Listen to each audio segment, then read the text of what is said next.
முதல்ல கண்களை மூடி நாம் ஜெபிக்கலாம். எங்கள் அன்பின் பரலோக பிதாவே, கோடி ஸ்தோத்திரம்ப்பா. மகிமையின் ராஜாவே, நீங்கள் கொடுத்த இந்த புதிய நாளிலும் கர்த்தருடைய வார்த்தைக்காக நாங்கள் ஜெபிக்கிறோம். கர்த்தருடைய சத்தம் ஆண்டு தொனிக்கிற எந்த இடத்திலும் பெரிய விடுதலை உண்டு, ஆசீர்வாதம் உண்டு.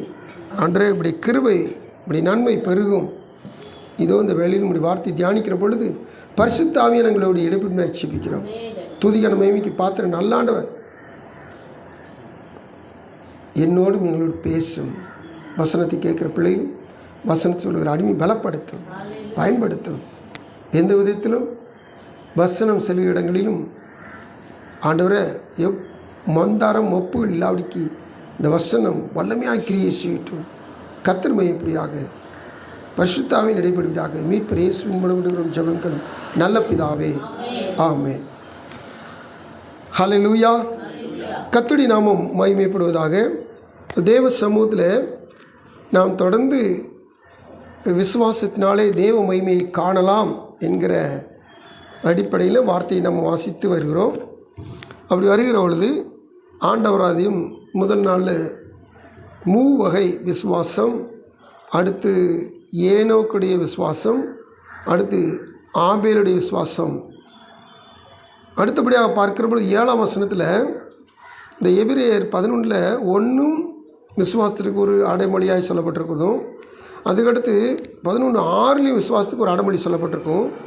இப்படி சொல்லிட்டு 7ஆம் வசனத்தில் நோவாவின் விசுவாசத்தை குறித்து கர்த்தருடைய ஆவியான நம்மோடு இடைப்படுகிறவராக இருக்கிறார். அல்லேலூயா. இந்த நோவாவின் விசுவாசத்தை குறித்து பார்க்கிற பொழுது இந்த நோவை குறித்து வேதவசனம் ஒரு சில காரியங்களை ஒரே வசனத்தில் தெளிவாக சொல்லுகிறது. விசுவாசத்தினாலே நோவா தற்காலத்திலே காணாதலை குறித்து தேவ எச்சரிப்பு பெற்று, ஒன்றாவது தேவ எச்சரிப்பு பெற்றவன். அடுத்து பயபக்தி உள்ளவனாகி, இவன் பயபக்தி உள்ளவன் தன் குடும்பத்தை ரட்சிப்பதற்கு பேழையை உண்டு பண்ணினான். காப்பதற்காக கர்த்தருக்கு கீழ்ப்படிந்து ஒரு கப்பலை கட்டினான்.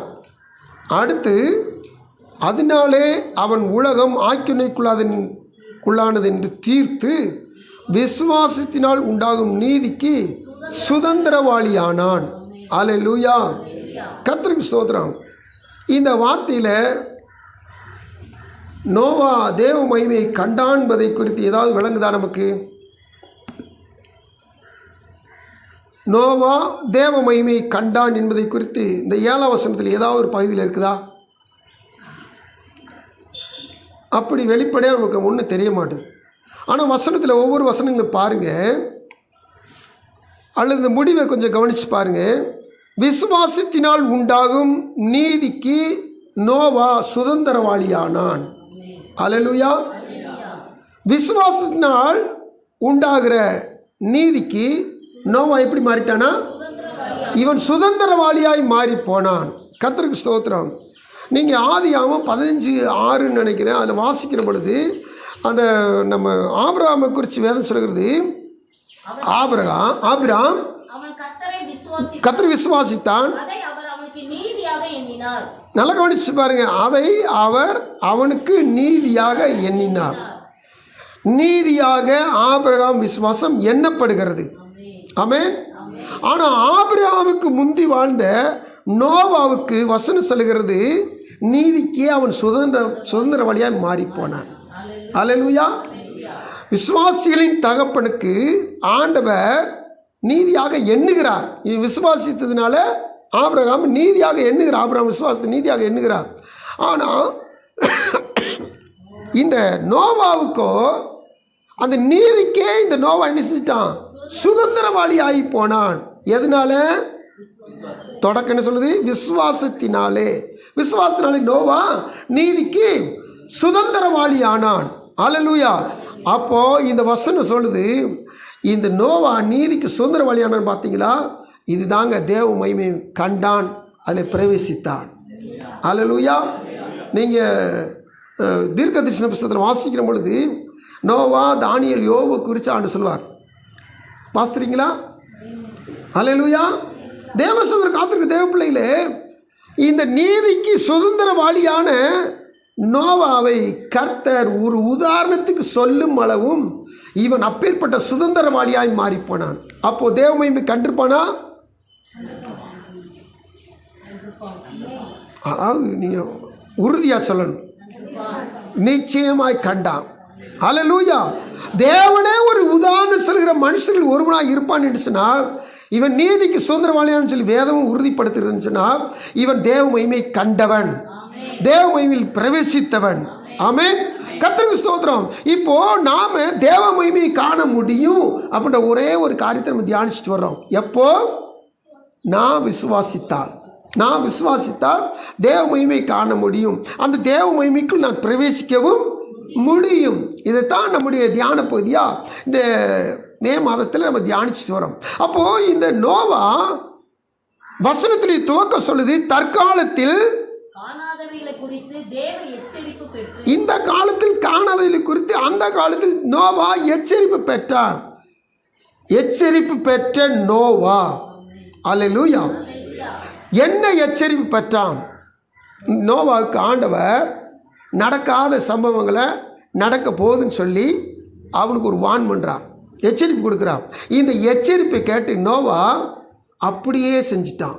இந்த எச்சரிப்பின் சத்தம் கேட்ட மாத்திரத்தில் அந்த எச்சரிப்புக்கு அப்படியே கீழ்ப்படிஞ்சு நடந்துட்டான். இதுதான் முக்கியமான ஒரு காரியம். 8ஆம் அதிகாரம் ஆதியாகமத்தின் புஸ்தகம் 22ஆம் வசனத்தை வாசித்து பாருங்க.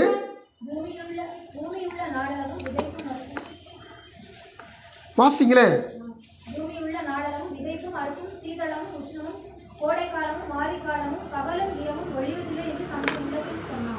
ஆண்டவர் என்ன சொல்றாரு? விதைப்பு, அறுப்பு, சீதள உஷ்ணம், கோடை மாறி, பகல் இரவு. இதில் பகல் இரவு திட்டம் ஆண்டவர் வானத்தை பூமி உண்டாக்கினப்போ இருக்குது, அந்த நியமம் இருந்துக்கிட்டே இருக்குது. அதுக்கடுத்து முதல்ல சொல்லப்பட்ட விதைப்பு, அறுப்பு, இந்த விதைப்பை குறித்து சொல்லுகிற பொழுது காயின் நிலத்தை பயிரிடுகிறவன் ஆனான்னு சொல்லி போட்டிருக்குது. ஆனால் விதைச்சான்னு சொல்லி பார்க்க முடியல. ஏறத்தாழ நோவா காலத்து வரைக்கும் விதைச்சாங்களான்னு சொல்லி எனக்கு தெரியல.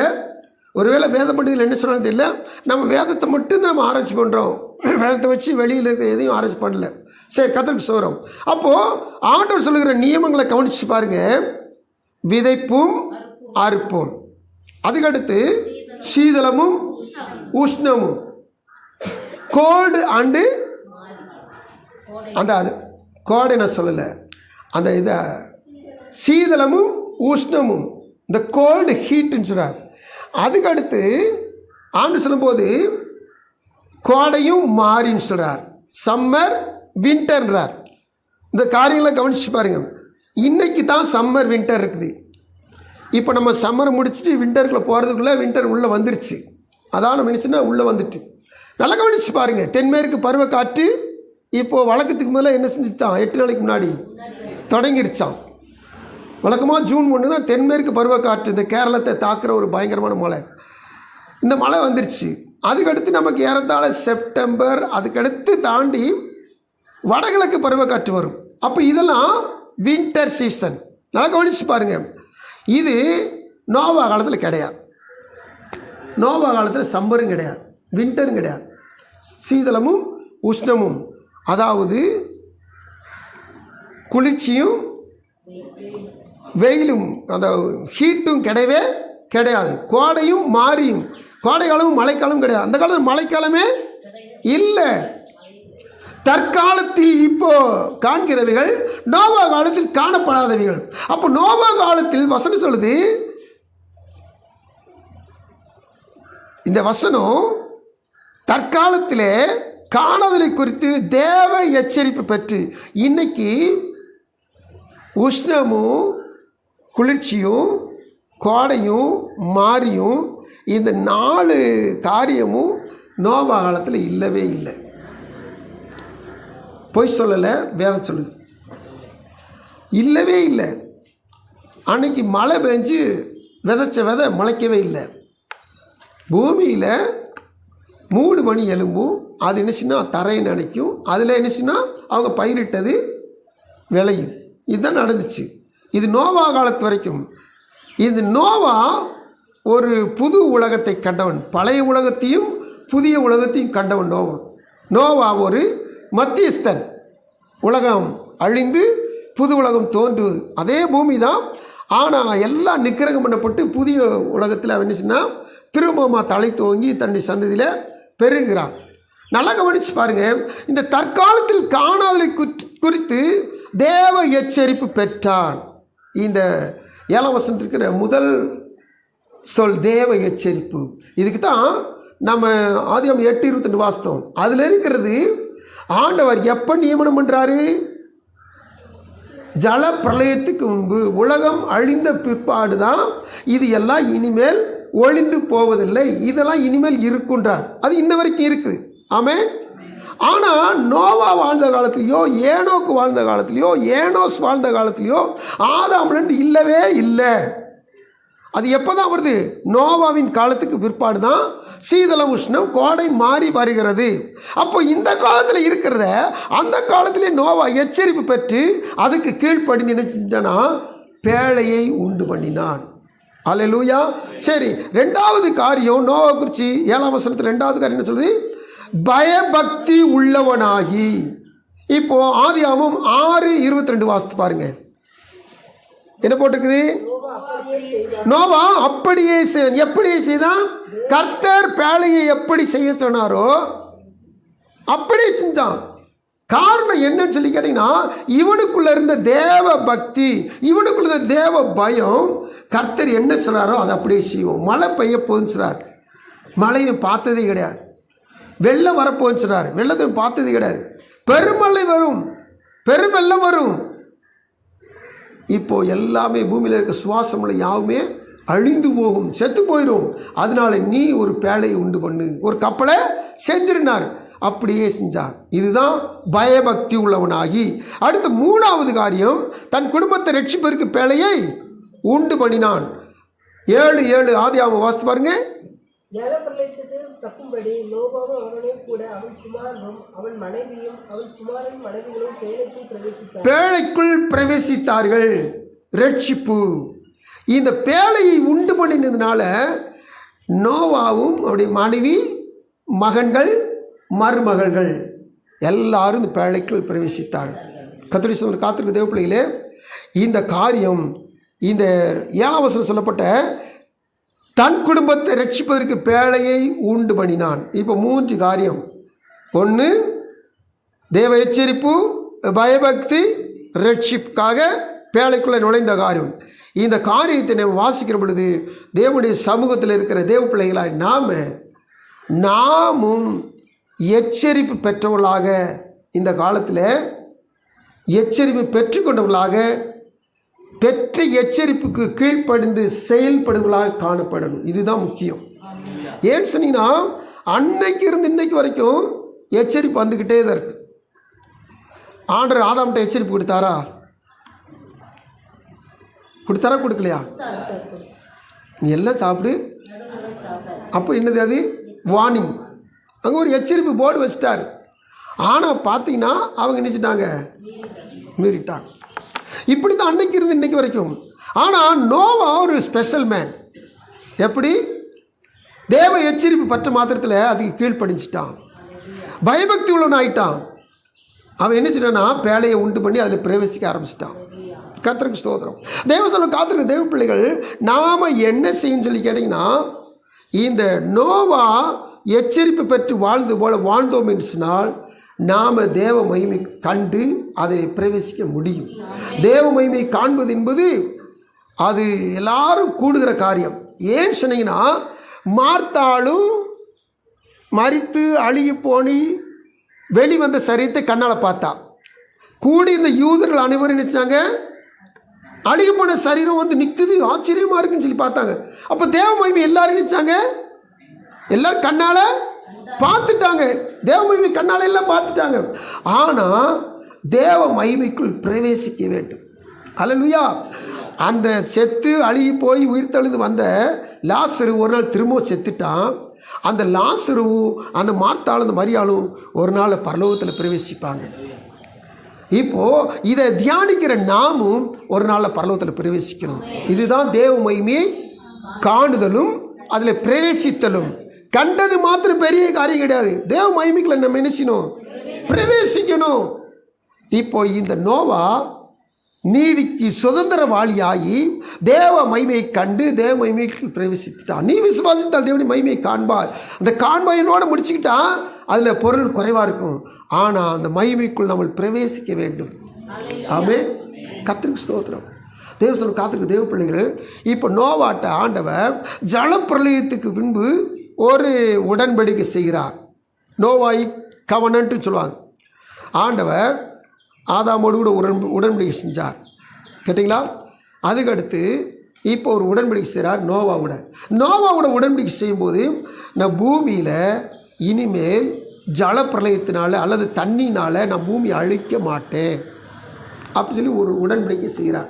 இந்த உடன்படிக்கையை ஏறத்தாழ 9ஆம் அதிகாரம் 11லேருந்து 17 வரைக்கும் வசனங்கள் உண்டு. இந்த உடன்படிக்கை செய்கிற பொழுது ஆண்டவர் அந்த உடன்படிக்கையில் நமக்கு ஒரு எச்சரிப்பை கொடுக்கிறார். இதுதான் தியான வார்த்தை. எல்லாரும் எடுத்துக்கொள்ளுங்க. 9ஆம் அதிகாரம் ஆதியாகமத்தின் புஸ்தகம்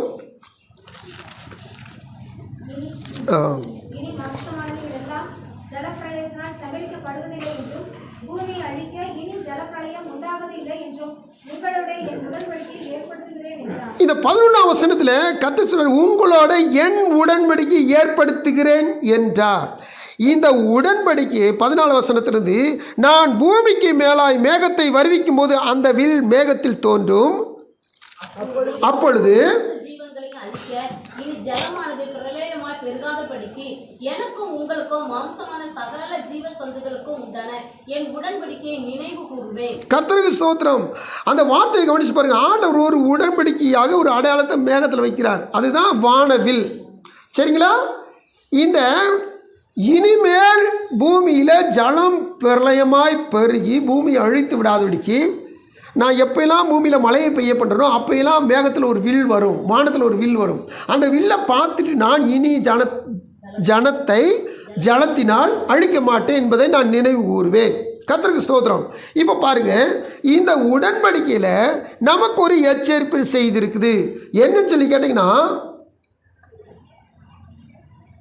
அந்த வில் மேகத்தில் தோன்றும் போது தேவனுக்கும் பூமி மேல சகலவித மாம்சஜீவனுக்கு உண்டான நித்திய உடன்படிக்கையை நான் நினைவுறுபடி அதை நோக்கி பார்ப்பேன்.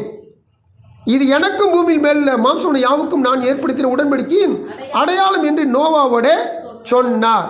இப்போ ஆண்டவர் நோவாட்ட செஞ்ச அந்த உடன்படிக்கையில் நமக்கு என்ன எச்சரிப்பு செய்தி இருக்குது?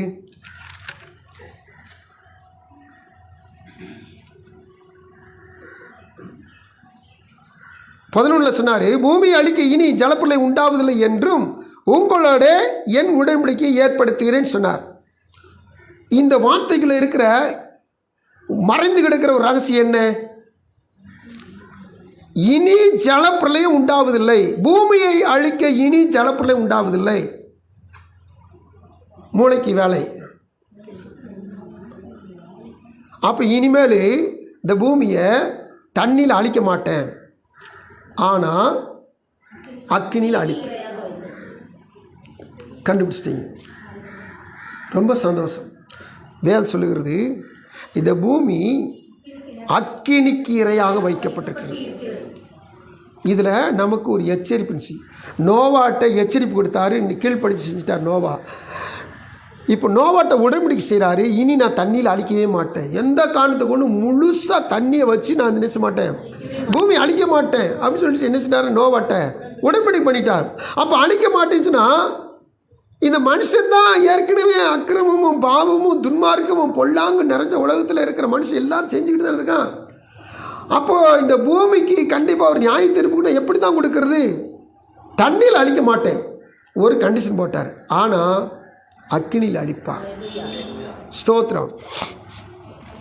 இன்னைக்கு பூமி முழுவதும் ஒவ்வொரு வல்லரசு நாடுகளும் கையில் வச்சிருக்கிற அணு ஆயுதங்களை கணக்கெடுத்து பார்த்தா இந்த பூமியை ஆயிரக்கணக்கில் முறையில் நினச்சின்னா சுட்டி எரித்து ஒன்றுக்குள்ளாம் நாசமாக்கிடலாம். ஒரு பூமி தான், ஒரே ஒரு பூமி தான்.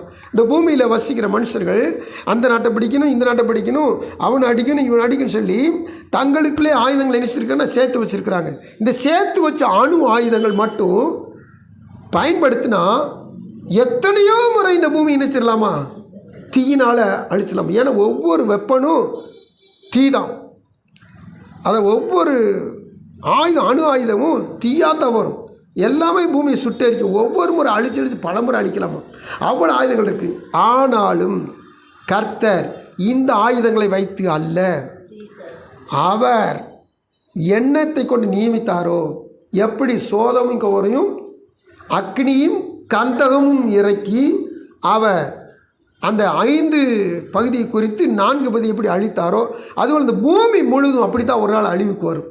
இந்த மனுஷனுடைய நினைவுகள் நான் அழிச்சிருன்னு சொல்கிறதெல்லாம் அது நடக்கவே நடக்காது. கர்த்தருக்கு ஸ்தோத்திரம். எத்தனையோ முறை அழிச்சிடலாம், அப்பளை வச்சிருக்கிறான். ஆனால் அவர் இறக்குற அக்கினி இறங்கும்போது ஆட்டோமேட்டிக் இது எல்லாமே சேர்ந்து நிற்கிறோம், அழிய தொடங்கிடும். சரி, கர்த்தருக்கு ஸ்தோத்திரம். நல்லா கவனிச்சு பாருங்க. இந்த வார்த்தையை வாசிக்கிற நாம இந்த வார்த்தையை கண்டுபிடிச்சு அந்த வார்த்தையிலே கர்த்தர் நமக்கு என்ன சொல்கிறார் என்பதை நம்ம நிச்சயம் தியானிக்க போகிறோம். அது பேதுருவின் புஸ்தகம் 2ஆம் நிருபம் 3ஆம் அதிகாரம் இப்போது 11ஆம் வசனத்தை வாசிப்போம்.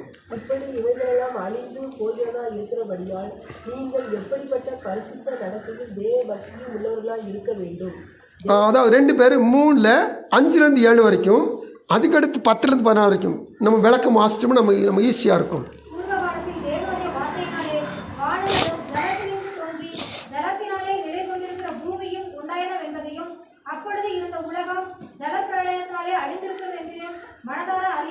பழைய உலகம் ஜலப்பிரளயத்தில் அழிஞ்சிருச்சு. ஆனால் இப்போ இருக்கிற வானமும் இப்போ இருக்கிற பூமியும் இந்த கவனிச்சு பாருங்க. 7ஆம் வசனத்தில் அந்த வார்த்தைன்னு ஒரு வார்த்தை சொல்கிறாரு. பேதுரு படிப்பறிவு இல்லாதவர், ஆனால் அவர் பயன்படுத்துகிற சொற்களாக பார்த்தீங்கன்னா அந்த வார்த்தையினாலே அக்கினிக்கு இரையாக வைக்கப்பட்டு இருக்கிறது. எந்த வார்த்தை அது? இதுதான் யோவான் 1:1. ஆதியிலே வார்த்தை இருந்தது. அந்த வார்த்தை அந்த வார்த்தையினாலே தான் அக்கினிக்கிரையாக வைக்கப்பட்டு இருக்கிறது. யோவான் 1:1 தேவன் வார்த்தையாக இருந்தார். இப்போ அந்த பூமி காக்கப்பட்டிருக்கு. எப்படி காக்கப்பட்டிருக்குது? அந்த வார்த்தையினால தான் காக்கப்பட்டிருக்கு. இங்கே பாருங்க, நல்லா கவனிச்சு கேளுங்க. நான் சொன்ன திரும்பி சொல்கிறேன், கவனமாக கேளுங்க. ஒவ்வொரு நாடும் இப்போ நம்ம இந்தியா மட்டும் வச்சிருக்கிற ஆயுதங்களை பயன்படுத்தினாங்கன்னா ஏறத்தாழ என்ன செய்யணும், பூமியில் முக்கால்வாசி அழிஞ்சிடும். அப்போது இந்தியாவை இப்படி வச்சுன்னா சைனாவில் வச்சுருப்பாங்க, ரஷ்யாவில் வச்சுருப்பாங்க, இவங்க அமெரிக்காக்காரங்களை வச்சுருப்பாங்க, அடுத்து யூரோப்பியன்ஸ் எவ்வளோ நாடுகள் இருக்குது, இவங்களாம் எவ்வளோ வச்சுருப்பாங்க. நல்லா கவனிச்சு பாருங்கள். இவங்களாம் வச்சுருக்கிற அணு ஆயுதங்கள் இவங்க பயன்படுத்த ஆரம்பிச்சிட்டாங்க. ஒவ்வொரு யுத்தம் வந்தனாலும் ஐயோ அணு ஆயுதத்தை பயன்படுத்துகிறாங்கன்னு சொல்லி ஐநாவில் என்ன ஒரு எச்சரிப்பு கொடுப்பாங்க. ஏன்? ரொம்ப அழிஞ்சு ஒரு ஜனங்கள் ரொம்ப பாதிக்கப்பட்டுருவாங்க, ஒன்றுக்குலாம் போயிடும். அதனால் அணு ஆயுதத்தை பயன்படுத்தக்கூடாது. காக்கப்பட்டுக்கிட்டே வருகிறது. எதுனாலும் சொல்லி கேட்டிங்கன்னா வசனங்க. அது இந்த 7ஆம் வசனத்தில் அந்த வார்த்தையினால் அக்கினிக்கிரையாக வைக்கப்பட்டிருக்கிறது. நல்லபடியாக கவனித்து கேளுங்க. தேவ பக்தியில் அவர்கள் நியாயத்திற்கப்பட்டு அழிந்து போகும் நாள் வரைக்கும் காக்கப்பட்டிருக்கிறது. இந்த ஆண்டவருடைய வார்த்தையினால தான் இது இன்ன வரைக்கும் பாதுகாப்பாக இருக்குது. இல்லாட்டா இவன் கண்டுபிடிச்ச மாத்திரத்தில் இதை பயன்படுத்த ஆரம்பிச்சிருந்தானா எப்பயோ அந்த பூமி அழிஞ்சு போயிருக்கும். அதுக்கடுத்த பூமியில் அந்த அணு ஆயுதத்தினால பூமி அழிஞ்சிச்சுன்னு வச்சுங்க, அதுக்கடுத்து எந்த உயிரினங்களும் பிழைக்காது. ஏன்னா எல்லாமே என்னச்சுன்னா ஸ்பாயிலாகும். சுவாசிக்கிற காற்று அனைத்துமே என்னச்சுன்னா எல்லாமே மோசமாயிரும், பொல்யூஷன் ஆயிரும். அதனால் அது புது ஜெனரேஷன் பிறக்கவும் செய்யாது. தப்பிச்சவங்க யாரும் உயிர் வாழவும் முடியாது, உயிர் வாழ்ந்தவங்க சந்ததியை பெற்றுக்கொள்ளவும் முடியாது. இன்றைக்கி ஹிரோஷிமா நாகசாயில் அன்னைக்கு போட்ட அந்த காலத்தில் கண்டுபிடிச்ச பழைய காலத்து குண்டு, அந்த இடத்துல போட்ட குண்டில் அந்த இடத்துல பிறக்கிற பிள்ளை இன்னும் கண் இல்லாமல், காது இல்லாமல், மூக்கு இல்லாமல், அவயவங்கள் குறைஞ்சி அப்படி ஊமையாக பிறந்து பெரிய மோசத்தில் இன்ன வரைக்கும் பிறந்துக்கிட்டு இருக்காங்க. அந்த காலத்தில் சக்தி குறைஞ்ச குண்டு கண்டுபிடிச்சது. இன்றைக்கி எல்லாருமே சக்தி வாய்ந்த ஒன்று வச்சுருக்கிறாங்க. இதெல்லாம் போட்டால் அந்த பூமி என்னத்துக்கு ஆகும்? ஆனால் போட விடாமல் வசனம் சொல்லுது. இங்கே பாருங்க, நியாயத்திற்கப்பட்டு அழிந்து போகும் நாள் வரைக்கும் காக்கப்பட்டிருக்கிறது. வசனத்தை நல்லா கவனிங்க. இது இவங்களா போட்டு அழிக்கிறதுக்கு முயற்சி பண்ணாலும் கர்த்தர் நியாயத்திற்கு வரைக்கும் இந்த பூமி வச்சுக்கிட்டு தான் இருப்பார். நியாயத்திற்கிற வரைக்கும் இந்த பூமி இருக்கத்தான் செய்யும். அது வரைக்கும் எவனும் இந்த பூமி அழிக்கவே முடியாது. சோலார் வந்து அப்படின்னு இப்படி வந்து சொல்கிறாங்க. இல்லை, எதுனாலும் சரி நியாயத்தீர்ப்பு நாள் வரைக்கும் இந்த பூமி சேஃப்டியாக இருக்கும். இதில் இருக்க துன்மார்க்க நியாயத்தீர்க்கப்படும் வரைக்கும் இந்த பூமி பாதுகாப்பாக இருக்கும். சரி, கர்த்தருக்கு சொல்கிறோம். இப்போ வசனம் வாசிக்க போகிறோம். இப்போ 10ஆம் வசனத்துலேருந்து கொஞ்சம் வாசிக்க போகிறோம். திருடன் வருகிற விதமாய் வரும், வானங்கள் மட மட என்று அகட்டு போம், பூமியும் அதிலுள்ள கிரியைகளை எரிந்து அழிந்து போம். இப்படி இவைகளெல்லாம் அழிந்து போகிறதா இருக்கிறபடியால் நீங்கள் எப்படிப்பட்ட பரிசுத்த நடக்கையும் கவனமா கேளுங்க. 11ஆம் வசனத்தை எல்லாரும் சேர்ந்து கொஞ்சம் கண்ணோக்கி பாருங்க. இப்படி இவைகள் எல்லாம் அழிந்து போகிறபடியால் நீங்கள் எப்படிப்பட்ட பரிசுத்த நடக்கையும் தேவ பக்தியும் உள்ளவர்களாக இருக்க வேண்டும். வசனத்தை வாசிக்கிறேன், கவனிக்கிறீங்களா? பியோ வசனத்தை பார்க்குறியா? 11ஆம் வசனத்தை பாருங்க எல்லாரும். நீங்கள் எப்படிப்பட்ட பரிசுத்த நடக்கையும் தேவ பக்தி உள்ளவர்களாய் இருக்க வேண்டும். தேவனுடைய நாள் சீக்கிரமாய் வரும்படிக்கு மிகுந்த ஆவலோடு காத்திருங்கள். அந்த நாளில் வானங்கள் வெந்து அழிந்து பூதங்கள் எரிந்து உருகி போம். அவருடைய வாக்குத்தத்தத்தின்படியே நீதி வாசமாய் இருக்கும் புதிய வானங்களும் புதிய பூமியும் உண்டாகும் என்று காத்திருக்கிறோம். அல்லேலூயா. தேவசன காத்திருக்க தேவ பிள்ளையில நாம் எச்சரிப்பு பெற்றுக்கிட்டோம். எங்கேருந்து? நோவா ஜலப்பிரளயத்தில் நோவாட்ட அவர் உடன்படிக்கை செய்யும்போது இனி தண்ணியில் அழிக்க மாட்டேன்னு சொன்னார். ஆனால் இனிமேல் எதில் தான் அழிப்பாரா? அக்னியில் அழிப்பார். இந்த எச்சரிப்பை பெற்றுக்கொண்டு நாம் ஐயோ அக்னியில் எரிக்க போகிறார். தண்ணியில் அழிக்கும் போதே ஒருத்தர் தப்பலை. யார் மட்டும்தான் தப்புனா? 8 பேரும் தப்புனாங்க. அப்போது அக்கினியில் அடிக்கும் போது யாரும் தப்ப முடியுமா? ஒருத்தர் தப்பவே முடியாது. இப்போ தப்புன்னு சொன்னீங்கன்னா வசனம் சொல்கிறது 11ஆம் வசனத்தில் நீங்கள் பரிசுத்த நடக்கையும் தேவ பக்தியும் உள்ளவர்களாக வேண்டும், உள்ளவர்களாக இருக்க வேண்டும். ஆமென். நான் எப்படி வாழணும்? கர்த்தருடைய சமூகத்தில் கர்த்தருக்கு ஏற்ற பரிசுத்தமாயும் தேவ பக்தியோடும் நான் வாழ்க்கை வாழ வேண்டும். இதைத்தான் கர்த்தர் விரும்புகிறவராயிருக்கிறார். ஹல்லேலூயா, ஸ்தோத்திரம். நோவா காலத்தில் வாழ்ந்த ஜனங்களை கொஞ்சம் எண்ணி பாருங்க. இன்னைக்கு நம்ம வாழ்க்கையை நம்ம கொஞ்சம் எண்ணி பாருங்க. தேவ சமூகத்தில் நோவாவை சுற்றிலும் எப்படி இருந்தாங்க? 6ஆம் அதிகாரம் 5, 6, 11 ஆதியாகமம். அக்கிரமம் பெருகின காலம், இருதய நினைவு தோற்றம் அனைத்தும் பொல்லாதது. கர்த்தரே மனஸ்தாபப்படும் அளவும் மனுஷனுடைய ஒவ்வொரு செயலும் இருந்தது. அடுத்து 11ஆம் வசனம். சீர்கெட்ட உலகம், கொடுமையினால் நிறைந்த உலகம். அங்கே இருக்கிற சுற்றுப்புறம் எப்படிப்பட்டதாக இருந்துச்சுன்னா அக்கிரமம் சீர்கெட்டு போனது, பயங்கரமாக இருக்குது. தேவனே மனஸ்தாபப்படும் அளவுக்கு இருக்குது. கர்த்தருக்கு ஸ்தோத்திரம். ஆனால் நோவா காலத்தில் நோவா 8, 9 வாசிக்கலாம். 6 அதிகாரம் 6, 8, 9 கிடைத்தது.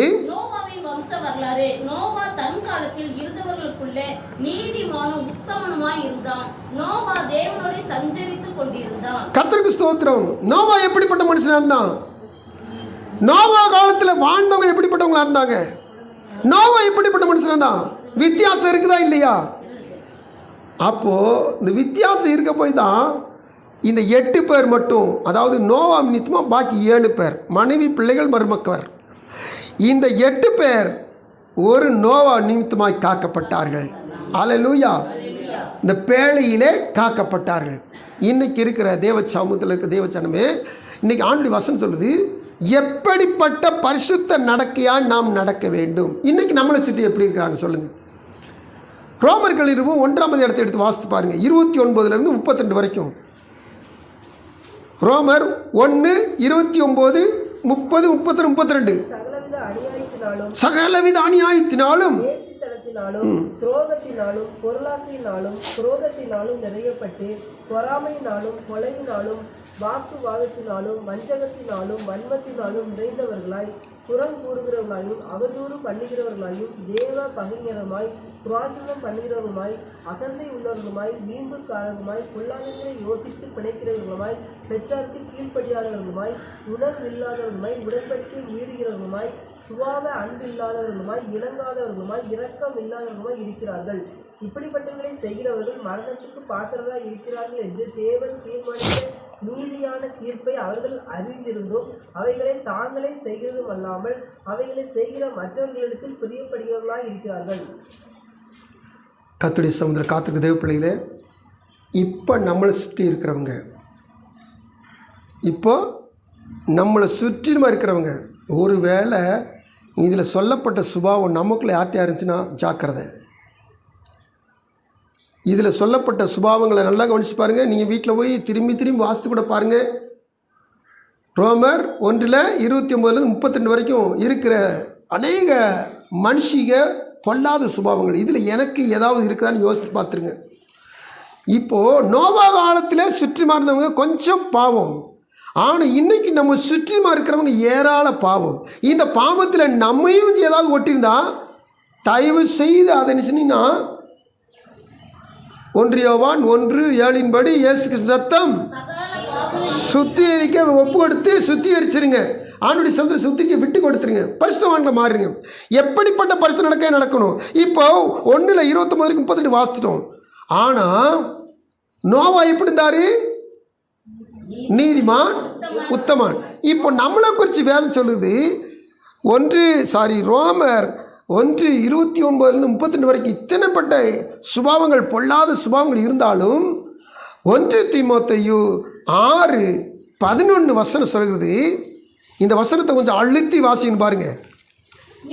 நீயோ தேவனுடைய மனுஷனே, இந்த சுற்றுப்புறத்தில் இப்படியெல்லாம் இருக்குன்னு சொல்லிட்டு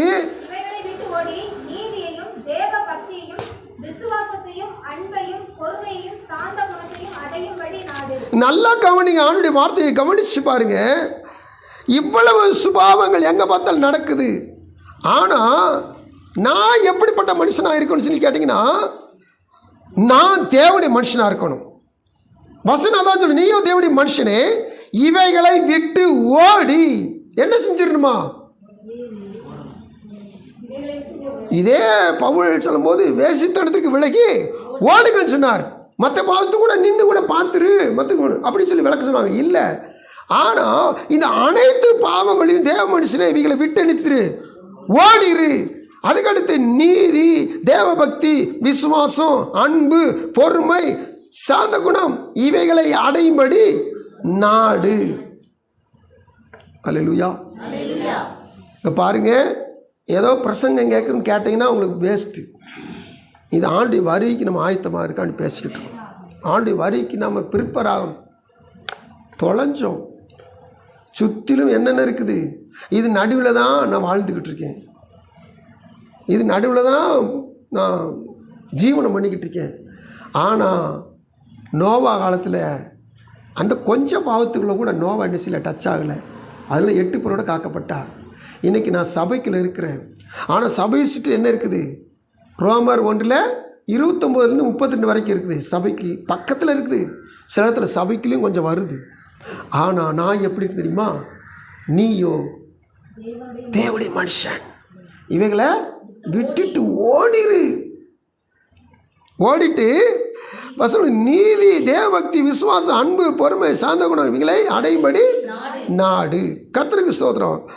இப்போது ஆண்டுடைய சமூகத்தில் இப்போ தான் தியானத்துக்குள்ளே நம்ம வரப்போகிறோம். என்னன்னு சொல்லி கேட்டிங்கன்னா, தேவனுடைய சமூகத்தில் எச்சரிப்பு பெற்றவர்கள் கீழ்ப்படிந்தவர்கள் என்னவானார்கள், எச்சரிப்பு பெற்றவர்கள் கீழ்ப்படியாமல் போனவர்கள் என்னவானார்கள். ஆண்டுடைய சமூகத்தில் காத்திருக்க தேவ பிள்ளைகளை மிக முக்கியமான இந்த அதாவது 4வது செய்தினா கொஞ்சம் கிளைமேக்ஸ் இருக்கும். இன்றைக்கி நீ விசுவாசத்தில் தேவனுடைய மகிமை காண்பாய் பிரவேசிப்பாயின்னு சொல்லி நம்மளோட பேசிக்கிட்டு இருக்க ஆண்டவர், நாம் நீதிக்கு சுதந்திரவாளியான அந்த நோவா சுற்றிமா இருந்த ஜனங்கள் மத்தியில் அவன் என்ன செஞ்சிட்டான்னா ஒரு சிறந்த ஒரு மனுஷனாக நீதிமானாக வாழ்ந்துட்டான். இன்றைக்கி என்னை சுற்றிலுமா யார் எப்படி இருந்தாலும் சரி, என்ன போயிட்டு போ, நான் தேவ பக்தியோடு நான் நீதியை தேடுறேன்னா நான் வாழ்வேன். ஸ்தோத்திரம். நீ எப்போ பார்த்தாலும் பாருங்கள், யார் என்ன சொல்கிறாங்கன்னா, அந்த ஊழியக்காரன் அப்படி, இந்த ஊழியக்காரி இப்படி, இந்த விசுவாசி இப்படி, அவங்களாம் 50 வருஷம் விசுவாசி இப்படி இருக்காங்க.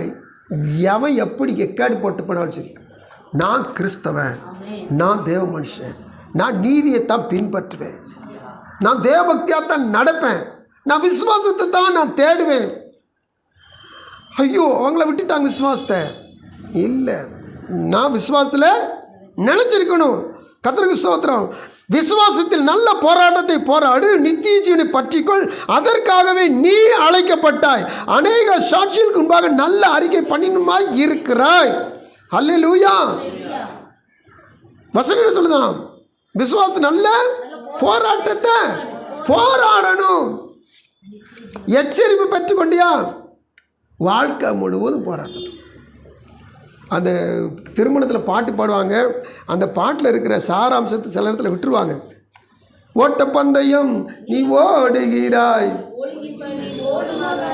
பிரியமானவனே உன் ஆத்மா வாழ்வுன்னு பாட்டை தொடங்கிட்டு, பாட்டு வரி தொடங்க நல்லா இருக்கும், ஆனால் உள்ளுக்குள்ள இருக்க பார்த்தீங்கன்னா எச்சரிப்பாக இருக்கும். ஓட்டப்பந்தயம் நீ என்ன செய்ய ஓடிக்கிட்டு இருக்க, ஓடுற ஓட்டம் ஒழுங்கும் கிரமமாக இருக்கும். எல்லா கிறிஸ்தவ வாழ்க்கை செய்யப்பட அனைத்தும் சகலமும் நல்வொழுக்கமாயும் கிரமமாயும் செய்யப்பட கடவுது. எல்லாமே ஒழுங்கு இருக்கணும், ஆர்டர் இருக்கணும். இதில் ஆர்டர் இல்லாமல் நம்ம எந்த பக்கமும் நினைச்சிடக்கூடாது, தவறி போயிடவே கூடாது. கர்த்தருக்கு ஸ்தோத்திரம். இப்போ நான் ரெண்டு மனுஷன் சொல்ல போகிறேன். கடகடன் நம்ம என்ன சொன்னோம் வாசிக்க போகிறோம்.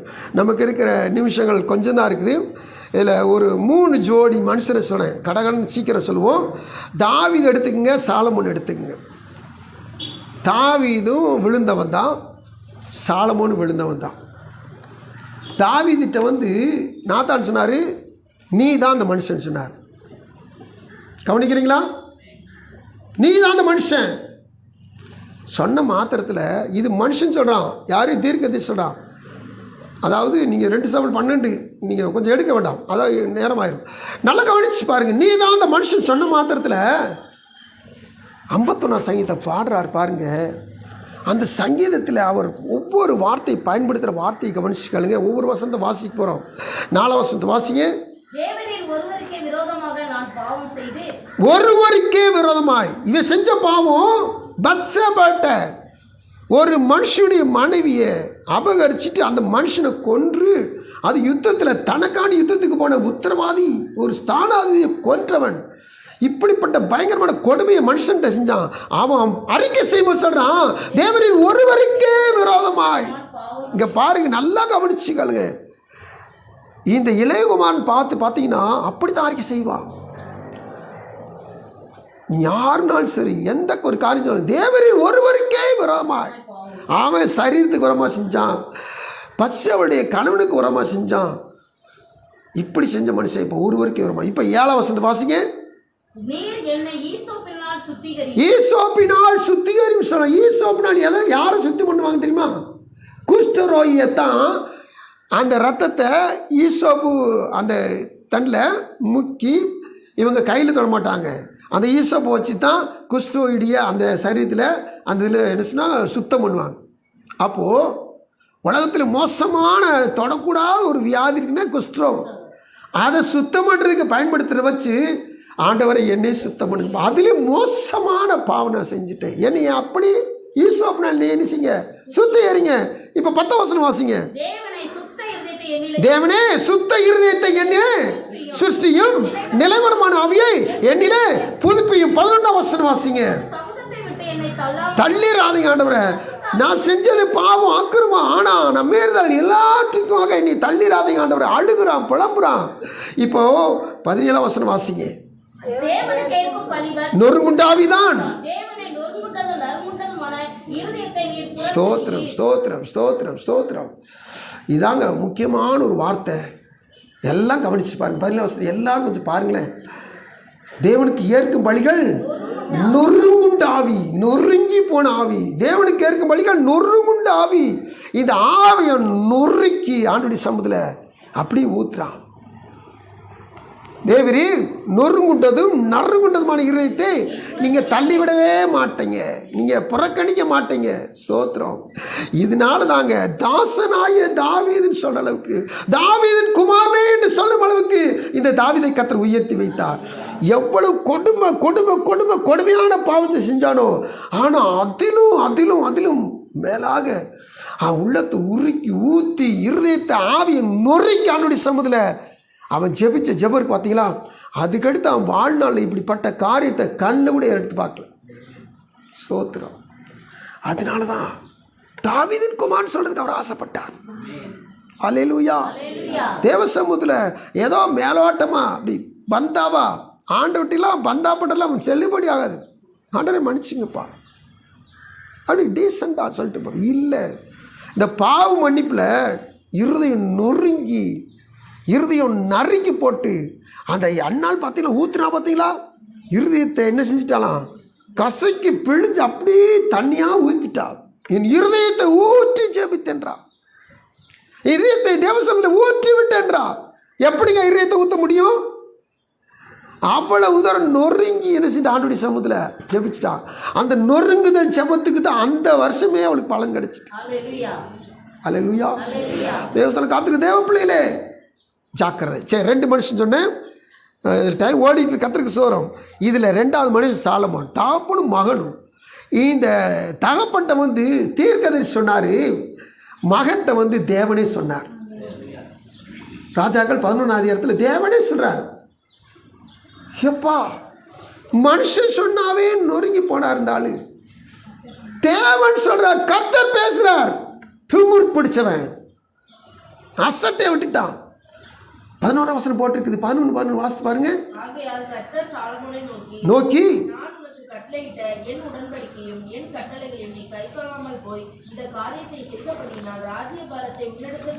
அதுக்கு முத வசனம் நினைக்கிறேன், கோபமானார்னு ஒரு வசனம் பார்த்தீங்களா, அதுக்கு முத வசனம் நினைக்கிறேன்.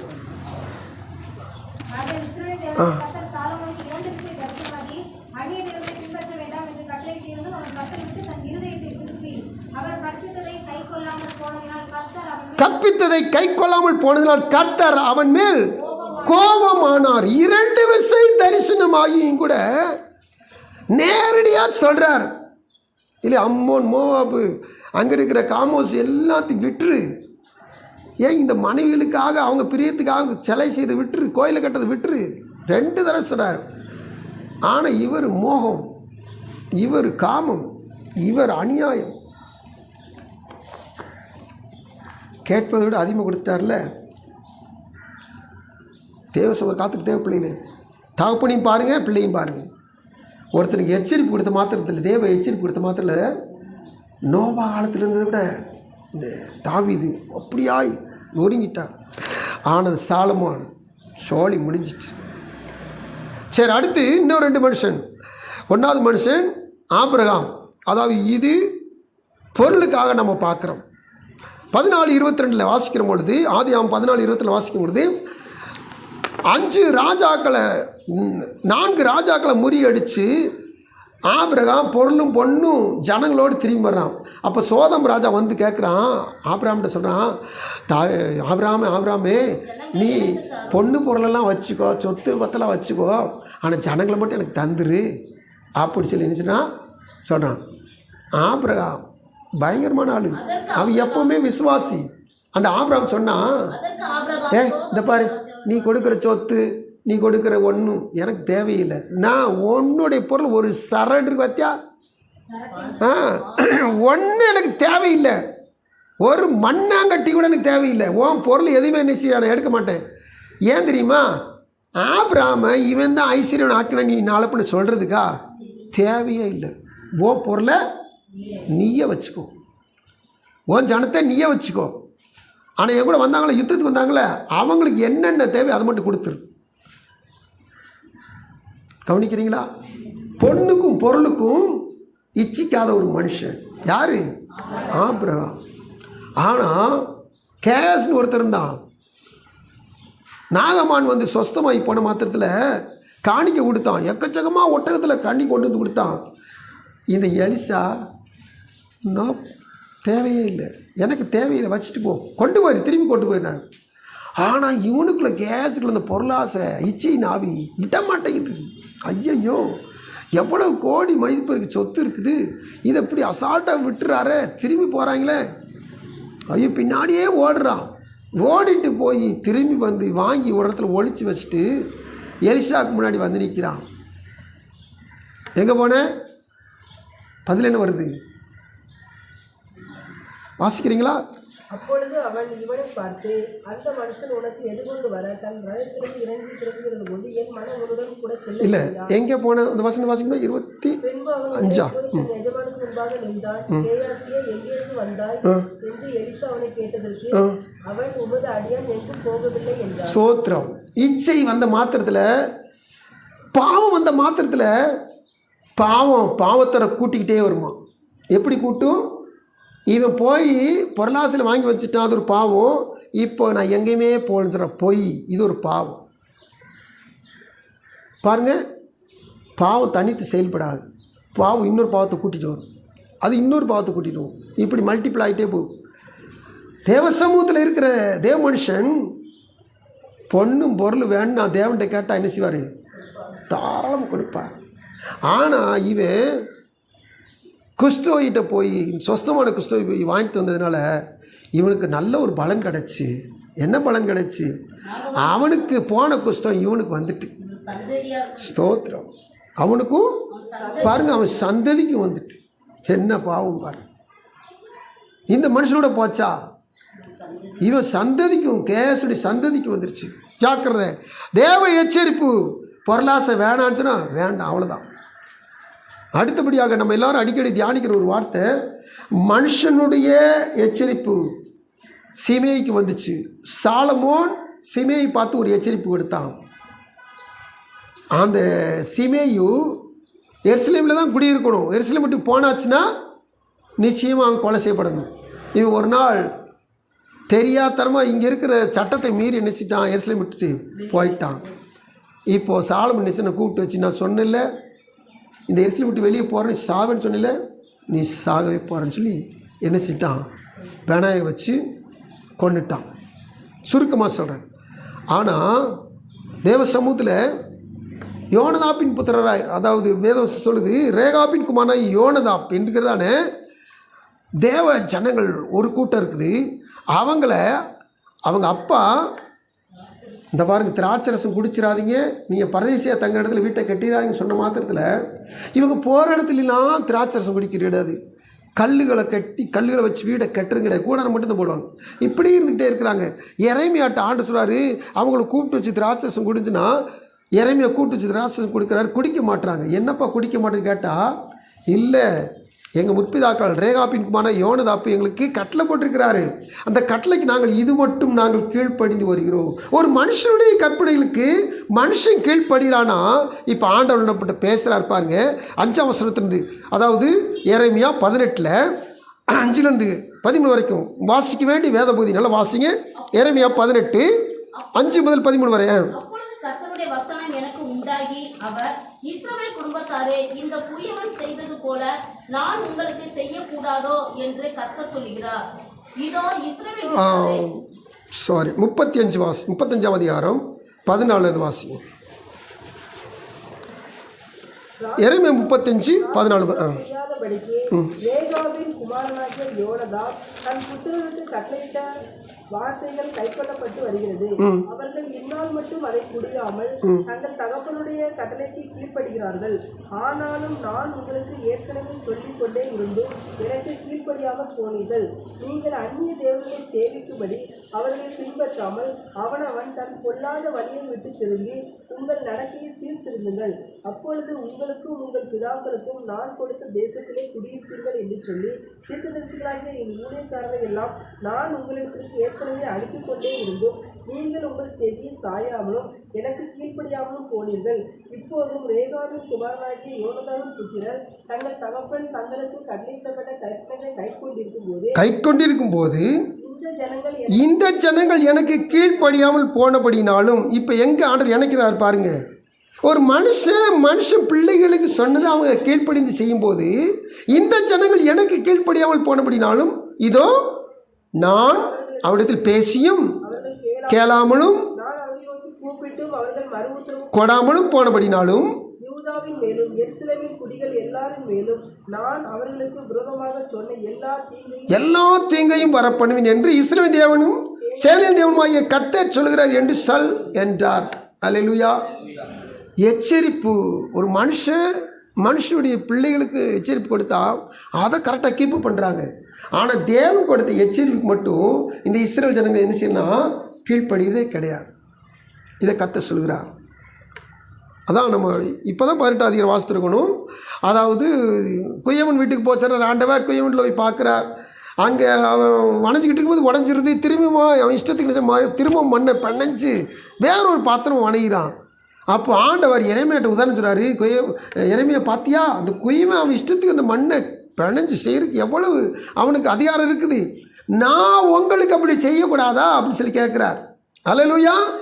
ஆண்டவருடைய சமூகத்தில் நான் ஒரு ஜனத்தை பார்த்து நாட்டுவேன்னு சொன்னால் அது நாட்டுவேன், ஒரு ஜனத்தை பார்த்து இடிப்பேன்னு சொன்னால் இடிப்பேன், எனக்கு என் ஜனங்கள் மேல் அதிகாரம் இல்லையா அப்படின்றார். அல்லேலூயா. தேவ சொல்ல காத்திருக்கிற தேவ பிள்ளைகளே, நல்ல கவனமாயிருங்க. எச்சரிப்பு பெற்ற நோவா சுற்றுப்புறம் எப்படி இருந்தாலும் சரி, அவன் எப்படி தான் நீதிமானும் உத்தமனுமாய் தேவனோடு சஞ்சரிக்கிறவனுமாய் இருந்தான். யார் என்ன பேசினாலும் சரி, ஜபம் ஜபம் ஜபம். யார் என்ன தச்சினாலும் சரி, தேவ தொடர்பு இருந்துக்கிட்டே இருக்கும். இதை விட்டுட்டு நான் உலகத்தோடு கூட அவங்களுக்கு இசைந்து அவங்களோட நான் அவங்கள ஃபாலோ பண்ணிட்டு போனேன்னா நான் தொலைஞ்சேன். தேவசன் காத்திருக்க தேவ பிள்ளைகளே, இப்போ ஜெபம் பண்ண போகிறோம். அவனுடைய சுந்தர காத்திருக்க தேவ பிள்ளை எந்த காரணத்தை கொண்டும் தேவ எச்சரிப்பு பற்றி பய பக்தி உள்ளவனாகி குடும்பத்தை ரட்சித்து நீதிக்கு சுதந்திரவாளியான நோவா விசுவாசத்தை தேவ சமூகத்தில் விசுவாசத்தில் அவன் மகிமையை கண்டான், மகிமைக்குள் பிரவேசித்தான். நாமும் எச்சரிப்போடு வாழ்வோம், எச்சரிப்புக்கு கீழ்ப்படிந்து வாழ்வோம். நாம் நீதிக்கு சுதந்திரவாளியான நோவாயைப் போல இந்த தேவ மகிமையை கண்டு அதில் பிரவேசிப்போம். அன்பின் பரலோக பிதாவின் கோடி சோதரமாக மகிமின் ராஜாவை நீங்கள் கொடுத்த இந்த புதிய நாளின் தேவ சமூகத்தில் எங்களை தாழ்த்து ஒப்படைக்கிறோம். நோவாய் குறித்து நல்ல ஒரு எச்சரிப்பார்த்தை எங்களுக்கு கற்றுக் கொடுத்தீங்க ஆண்டவரே. ஏதோ அநேகர் பிரசங்கத்தை கேட்குறாங்க சொல்கிறாங்க அப்படின்னு சொல்லி நாங்கள் தியானிக்கலப்பா. நடைமுறைக்கு எங்களுக்கு எடுத்து அப்படியே நாங்கள் உங்களுடைய வசனத்தை இதனால் தியானிச்சிருக்கிறோம். இசப்பா, அந்த வசனம் எங்கும் கடன் செல்லும் போதும் இங்கும் கடன் செல்லும் வசனமும் அது வீணு விரதமாய் போயிடக்கூடாது ஆண்டவரே. ஆண்டவரே, இந்த வசனம் வல்லமையாக கிரியை செய்யிட்டு ஆண்டவரே. எச்சரிப்பு பெற்ற நாங்கள் சுற்றுப்புறத்தில் எப்படி இருந்தாலும் சரி அதை பார்த்து நாங்கள் விழுந்துடவே கூடாது. கர்த்தாவே, முடி சமூகத்தில் இருக்கிற நாங்கள் ஒரு தாவீது நொறுங்கி செபிச்சது போல பாவம் செஞ்சால் பாவத்துக்கு மனஸ்தாப்பட்டு நொறுங்கி செபிக்க உதவி செய்யும். ஆபிரகாம் இச்சையில்லாமல் வாழ்ந்து போல வாழ உதவி செய்யும் ஆண்டவரே. தேவ சமூகத்தில் ரேகாபின் குமாரன் யோனதாப்பு அவங்க பிள்ளைகளுக்கு சொன்னது போல ஆண்டவரே, அவங்க எப்படி கீழ்ப்படிஞ்சு நடந்தாங்களோ நாங்களும் அதை காட்டிலும் எங்கள் தேவன் எங்களுக்கு சொன்னதை அப்படியே கீழ்ப்படிஞ்சு நடக்க உதவி செய்யும். துதிகான மகிமை நமக்கு ஒருவருக்கே எடுக்கிறோம். இப்போதும் கர்த்தாவை வார்த்தையை சொன்ன ஆண்டுக்கு நன்றி செலுத்துகிறோம். இந்த வார்த்தையின்படி நடந்து கொள்ள எங்களுக்கு உதவி பலன் தன்மை ஜெபிக்கிறோம். வந்த ஒவ்வொரு சந்தோஷமானத்தை நிரப்பி அனுப்பும். தேவக்கரம் ஆலிஸ்ட் மீட்பர் இயேசு கிறிஸ்து நாமத்தில் எடுக்கிறோம். ஜெபங்கள் நல்ல பிதாவே, ஆமென்.